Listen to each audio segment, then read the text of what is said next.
ओम श्री परमात्मने नमः। यथार्थ गीता दूसरा अध्याय श्लोक 15 और 16।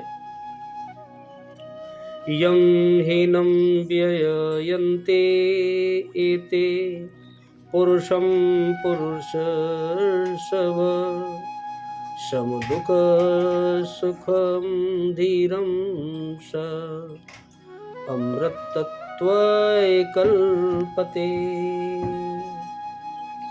नाशतो विद्यते भावो न भावो विद्यते सत् उभयोरपि दृष्ट्यो अन्तस्त्व नयोस्तत्त्वदर्शिवे।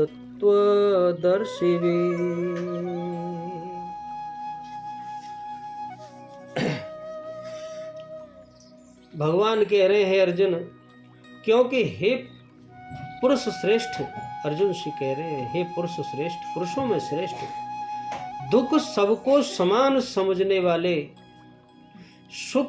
दुख और सुख को समान समझने वाले जिस धीर पुरुष को ये इंद्रिय और विषयों के संयोग व्याकुल नहीं करते, वह मोक्ष के योग्य होता है। धीर पुरुष जो होता है वो मोक्ष के योग्य होता है। और कौन सा व्यक्ति मोक्ष के योग्य होता है?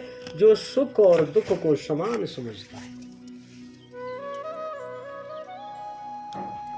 असत वस्तु की तो सत्ता नहीं है, जो असत वस्तु है उसकी कोई सत्ता नहीं है, और सत्य का अभाव नहीं है, यानी सत्य का कहीं अभाव नहीं है। इस प्रकार इन दोनों का ही तत्व ज्ञानी पुरुषों द्वारा देखा गया। इन दोनों को वही लोग समझ पाए जो तत्व ज्ञानी थे। भगवान,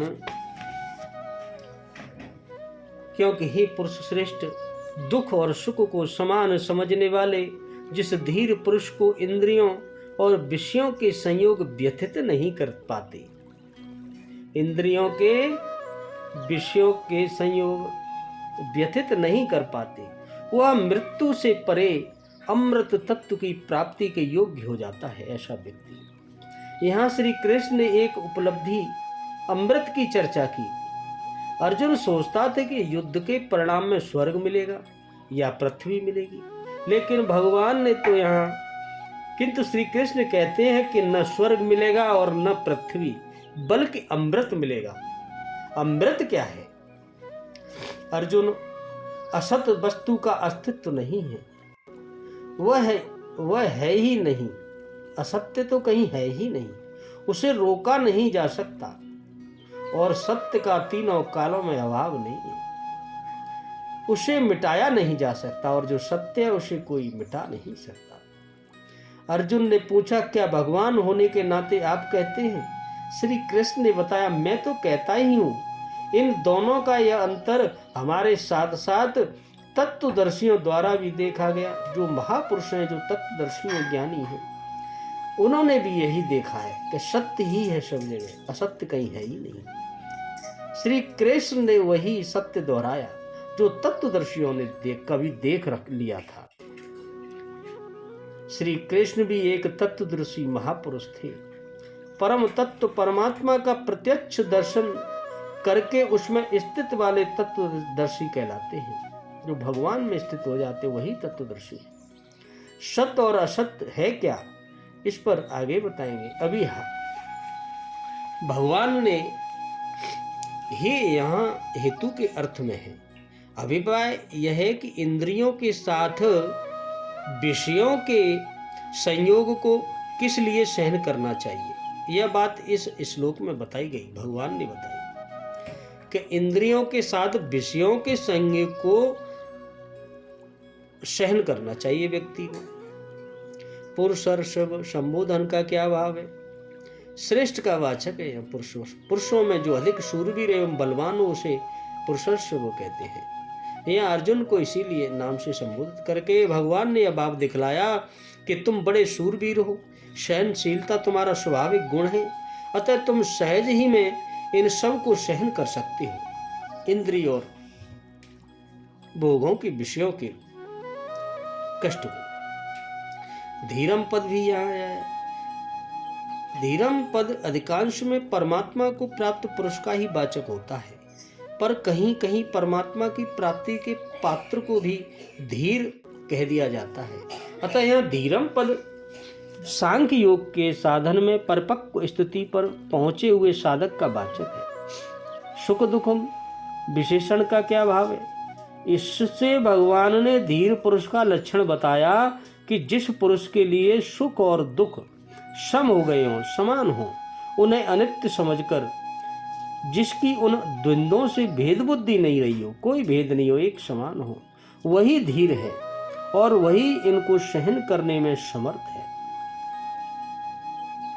विषयों के साथ इंद्रियों के जो संयोग हैं, जिनके लिए पूर्व श्लोक में मात्रा स्पर्श पद का प्रयोग किया गया है, उन्हीं का वाचक यहाँ एते पद है। और न व्यथित से यह भाव दिखलाया है कि विषयों के संयोग में राग द्वेष और हर्ष शोक न करने का अभ्यास करते करते जब साधक की ऐसी स्थिति हो जाती है कि किसी भी इंद्रिय का किसी भी भोग के साथ संयोग किसी प्रकार उसे व्याकुल नहीं कर सकता, उसमें किसी तरह का विकार उत्पन्न नहीं कर सकता, तब यह समझना चाहिए कि यह धीर और सुख दुख में समभाव वाला हो गया है, वह मोक्ष के योग्य होता है। इसका एक क्या भाव है? इससे भगवान ने यह दिखलाया है कि उपर्युक्त सम वाला पुरुष मोक्ष का परमात्मा की प्राप्ति का पात्र बन जाता है और उसे शीघ्र ही अप्रोक्ष भाव से परमात्मा की प्राप्ति हो जाती है। भगवान ने आत्मा की नित्यता और निर्विकारता का प्रतिपादन किया तथा इंद्रियों के साथ विषयों के संयोगों को अनित्य बतलाया। किंतु आत्मा क्यों नित्य है और ये संयोग क्यों अनित्य है, इसका स्पष्टीकरण नहीं किया गया। भगवान नित्य और अनित्य वस्तु के विवेचन की रीति बतलाते हैं। क्या कहते हैं? असत पद का परिवर्तनशील शरीर इंद्रिय और इंद्रियों के विषयों सहित समस्त जड़ वर्ग का वाचक है और उसकी सत्ता यानी भाव नहीं है। इससे भगवान ने यह भाव दिखलाया है कि वह जिस काल में प्रतीत होता है उसके पहले भी नहीं था और पीछे भी नहीं रहेगा। अतएव जिस समय प्रतीत होता उस समय भी वास्तव में नहीं है। इसलिए यदि तुम भीष्मादि स्वजनों के शरीरों के या अन्य किसी जड़ वस्तुओं के नाश की आशंका से शोक करते हो तो तुम्हारा यह शोक करना अनुचित है। सदपद का यहाँ किसका वाचक है और उसका अभाव नहीं है, इस कथन का क्या अभिप्राय है? सतपद यहाँ परमात्मा तत्व का वाचक है जो सर्वव्यापी है और नित्य है, उसका अभाव नहीं है। इस कथन से यह भाव दिखलाया गया है कि उसका कभी किसी भी निमित्त से परिवर्तन या अभाव नहीं होता। यह सदा एक रस अखंड और निर्विकार रहता है। इसलिए यदि तुम आत्म रूप से भीष्मादि के नाश की आशंका करके शोक करते हो तो भी तुम्हारा शोक करना उचित नहीं है। अन्यो विशेषण सहित उपयोग का पद किनका वाचक है? तत्वदर्शी ज्ञानी पुरुषों द्वारा उनका तत्व देख जाना क्या है। असत्य और सत्य दोनों का वाचक है तथा तत्व को जानने वाले महापुरुषों द्वारा उन दोनों का विवेचन करके जो यह निश्चित कर लेना है कि जिस वस्तु का परिवर्तन और नाश होता है, जो सदा नहीं रहती, वह असत्य है। अर्थात असत्य वस्तु का विद्यमान रहना असंभव नहीं है और जिसका परिवर्तन और नाश किसी भी अवस्था में किसी भी निमित्त से नहीं होता, जो सदा विद्यमान रहती है, वह सत्य है। अर्थात सत्य का कभी अभाव होता ही नहीं। यही तत्वदर्शी पुरुषों द्वारा उन दोनों का तत्व देखा गया है।